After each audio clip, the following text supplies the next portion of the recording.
আসসালামু আলাইকুম প্রিয় ভিউয়ার্স। আজকে আমরা আলোচনা করব যাদের টার্নওভার 50 লক্ষ টাকার কম তাদের ভ্যাটের রেজিস্ট্রেশন নিতে হবে কি না। বিশেষ করে যারা ক্ষুদ্র ব্যবসায়ী তাদের টার্নওভার 50 লক্ষ টাকার কম হয়ে থাকে। আমরা মূল্য সংযোজন কর ও সম্পর্ক শুল্ক আইনের আলোকে বিষয়গুলো নিয়ে পর্যালোচনা করব। চলুন আইন কি বলে।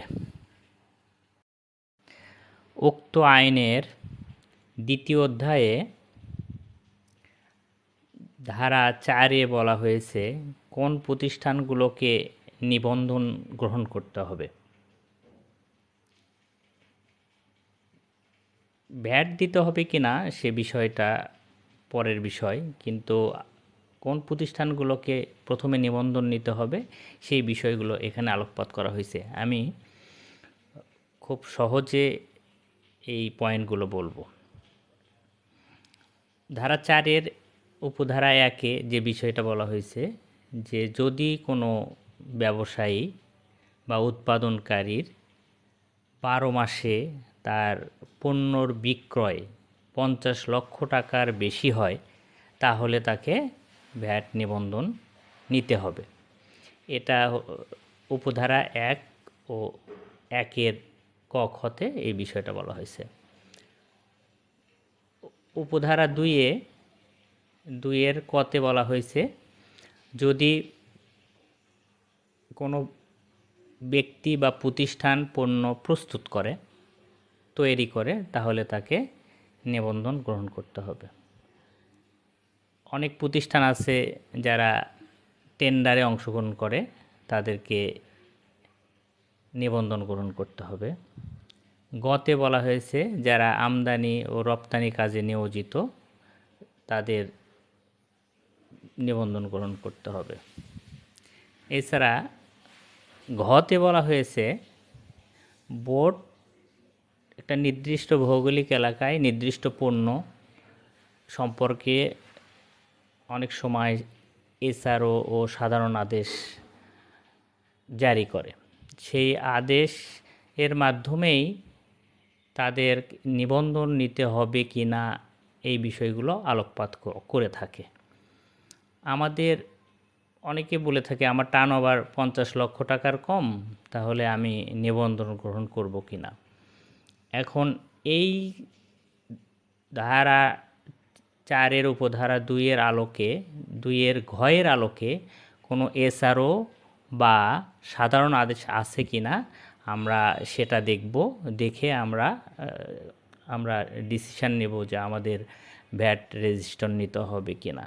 চলুন আমরা এটা দেখি। জাতীয় রাজস্ব বোর্ড 2019 সালে সাধারণ আদেশ নং 17 নামে একটি আদেশ জারি করে। উক্ত আদেশে বলা হয় যে টার্নওভার নির্বিশেষে নিম্নোক্ত প্রতিষ্ঠানগুলোকে রেজিস্ট্রেশন গ্রহণ করতে হবে। তো এটার অর্থ হলো যে আপনার টার্নওভার যেটাই হোক, আপনার বছরে যদি আপনার সেল হয় 10,000, 20,000, 50,000, 2 লাখ, 3 লাখ, তাহলেও আপনাকে রেজিস্ট্রেশন গ্রহণ করতে হবে। তো উক্ত আইনে 3টি টেবিল দেওয়া আছে।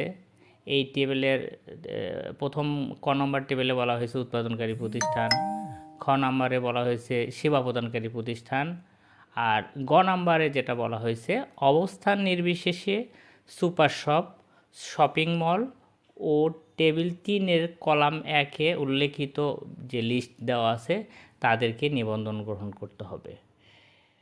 এই টেবিল 3-এর যে কলামটাগুলো দেওয়া আছে এই কলামের প্রতিষ্ঠানগুলো যদি জেলা শহর ও সিটি কর্পোরেশন এলাকায় অবস্থিত হয় তাদেরকে নিবন্ধন গ্রহণ করতে হবে।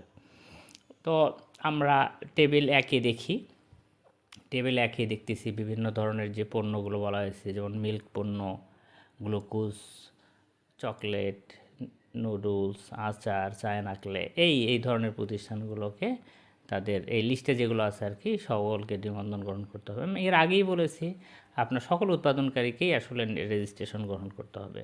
টেবিল 2 টেবিল 2-এ যেগুলো বলা হয়েছে যে এর বিভিন্ন সেবা প্রদানকারী প্রতিষ্ঠান, এই প্রতিষ্ঠানগুলো পণ্য সেল করে না, সেবা প্রদান করে থাকে। যেমন হোটেল কী করে, আপনাদেরকে থাকার জন্য যে সেবা প্রদান করে, যাবে যান্ত্রিক লন্ড্রি, টেলিফোন, এই বিভিন্ন ধরনের আসবাবপত্রের বিপণন কেন্দ্র, এগুলো স্যাটেলাইট কেবল, এই ধরনের বিভিন্ন প্রতিষ্ঠানের যে লিস্টটা দেওয়া আছে এদেরকে নিবন্ধনকরণ করতে হবে। আর টেবিল 3-এ বলা হয়েছে এই যে সিমেন্ট, সকল প্রকার সিরামিক, পোর্সেলেন, বিভিন্ন পণ্য, এগুলো এই প্রতিষ্ঠানগুলো যদি আপনার সিটি কর্পোরেশন বা জেলা সদরে অবস্থিত হয় তাহলে এদেরকে আপনার নিবন্ধন নিতে হবে।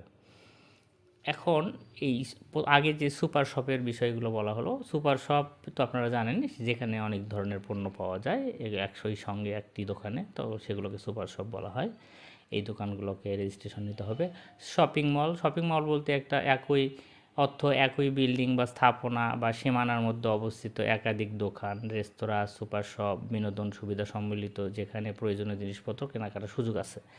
এই শপিং মলটা আসলে সব কিছুই বোঝায়, যে একটা একই বিল্ডিংয়ে যদি হয় বা একই এলাকায় যদি হয় কয়টা দোকান, তাহলে তাদেরকে নিবন্ধন নিতে হবে। এটা যে কোনো জায়গায় হতে পারে, এটা আপনার জেলা শহরে হতে পারে বা একটা বাজারে, গ্রামের বাজারেও হতে পারে।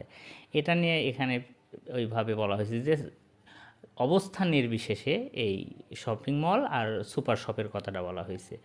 অর্থাৎ আপনার দোকান যেখানেই হোক তাহলে আপনার অবশ্যই নিবন্ধন নিতে হবে। এখন টার্নওভার যেটাই হোক, এটা নিয়ে কোনো কথা নেই, এইভাবে আপনাকে নিবন্ধন নিতে হবে।